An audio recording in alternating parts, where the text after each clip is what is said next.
like what sort of like what are you even looking at when you're like what is I guess I guess what does like preparation look like when you're applying interested in applying for these kinds of things? Yeah, sure.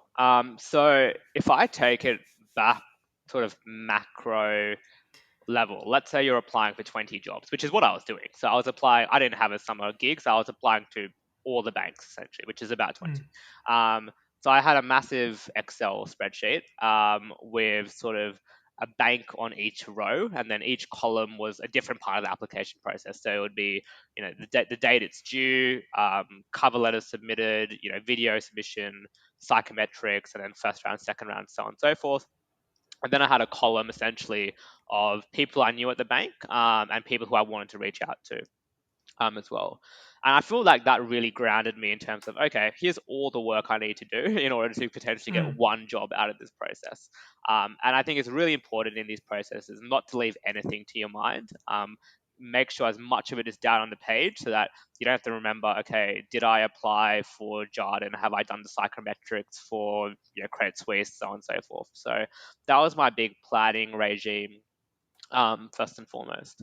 And mm, then the next stage from there, perhaps we'll touch on sort of the CV cover letter side of things, in mm, terms of crafting those. So I think the cover letter, is the big chance for people to differentiate themselves. I think people underestimate the fact that whilst your recruiting manager may not read it, your interviewer often does. And it got brought up quite a few times in my interview. And I had a really simple structure, to go through these. You sort of get bookmarked by your intro and your conclusion. But there are mm, three key questions to answer in every cover letter. The first one is why this company. The second one is why this industry. And then the third one is why you. And if you can answer all three of those questions to some degree of specificity and sort of, passion, then you automatically put yourself in the top like 1 to 5% of applicants. So mm, in terms of why this company, that's the paragraph that changes for each cover letter. So even if you're doing 20 cover letters, 80% of that cover letter stays the same. It's just that one paragraph that changes. And mm. for that why this company paragraph, I really had three key reasons that I would always try to bring out. I think three is a nice round number. Yeah. And I always made sure my last reason was something related to being at the company for a long time or creating a long-term career out of it. So take McKinsey for example. McKinsey have this program called the fellowship program, where essentially after your first 2 years, you can go away and do a sponsored MBA or do an internship at a, client company or so on and so forth.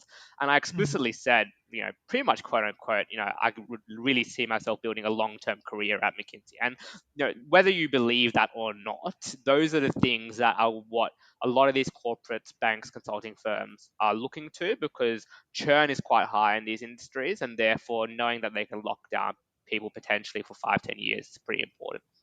mm, And then this why this company, question also comes back to the research you do on the company, and it needs to be super specific. So 80% of candidates will look on the website. They might cite the mission of the company, which is still a lot more than a lot of candidates do. But mm, finding a really specific reason why you want to work at that company is super important, because everyone is very aware of the fact that everyone is applying everywhere. So, mm, specific examples are things like, at Macquarie, I talked a lot about the head office advantage. So, Macquarie Bank's head office is in Sydney. Compare that to a lot of the US banks, Goldman, JPM, Morgan Stanley. Their head offices are overseas, or if it's APAC, they're often in Singapore, Hong Kong. So there's a lot more red tape involved in sort of getting decisions done. And if you, as a potential intern, can highlight that, that's pretty impressive to a lot of the seniors, who don't think that research could have come out. mm, So I'd say, that's really the crux of the cover letter. As to sort of the why this industry and sector and the why you're really just linking it back to your personal experience, and your skills. And you mentioned the X factor feedback. After my Credit Suisse interview, I essentially asked, why didn't I get a role? And the response was, you've done all these incredible things, which they were referencing being a leader in the FMAA Society, 180 Degree Consulting, Army Cadets, so on and so forth. But they felt I didn't have this quote unquote X factor. And what I realized was my X factor was having done all these vastly disparate things, but linking them all together somehow in a way that painted me as a super well-rounded person. So that Mm. just sort of shaped the way I ended up, um, ended up approaching the interviews and the process as well. So that's sort of the cover letter, and then the CV is very similar, I would say. Obviously, you want your CV not to um, overlap too much with your cover letter, but I think firstly keep it to a page. Like if a CEO can keep it to a page, so can you. And I think Mm. there's like, yes, the CEO obviously has a lot of brand equity. They don't need to put out all their achievements, but I got the comment numerous times. Oh wow, a one-page CV. This is really nice to see. So clearly, it's something that it's noticed on. And then in terms of like the key segments, obviously education, professional experience, leadership and extracurriculars, and then the skills and interest component. I think the two big pieces of advice I'd give here are one, quantify everything. And this is particularly the case for consulting and banking interviews. Like if it's a banking interview and a banking CV, obviously anonymize things that can't be public, but say things like, we advised a X billion dollar company on the acquisition of a X million dollar asset. Show them that you have a knowledge of size and numbers. Talk if you've screened companies. Don't just say screened, companies across the e-commerce sector in APAC. Say, personally screened 50 companies or 100, whatever it was. I think it's really Mm. important to show that.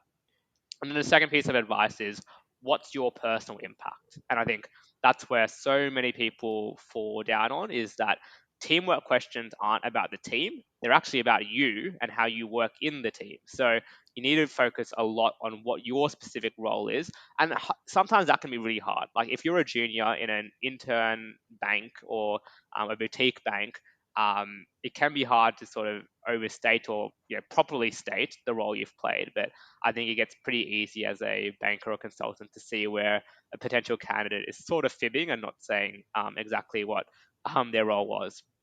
And then the final piece of advice I'd have for the CV, and I might stop there after this, is that final line of your CV, which is probably going to be an interest line, is the most important line in your entire CV because that's the differentiator between you and all the other candidates, and it's the opportunity to essentially shine.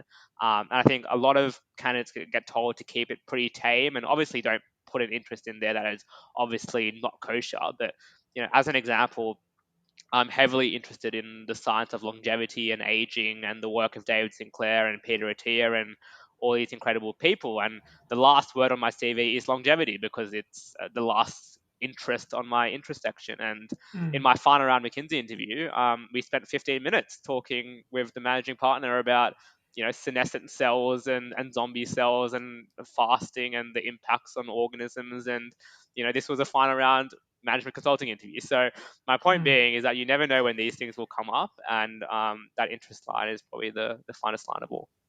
Yeah. Wow, that is really cool. I think that's worth like taking notes and writing some of that down because yeah, I think that's super valuable, and I absolutely agree with a lot of that. I think like particularly, the quantifying like or using quantities or whatever in your resume is super important. And then saying like outcomes rather than things you actually did. So like, or even if it's like I did this thing which had this outcome, that's super important too. Rather than just being like I did this. Like okay, cool, but Mm. yeah, And you'll what get like asked that in your interview as well, anyway. So if you mm, can preempt that early on, it always helps.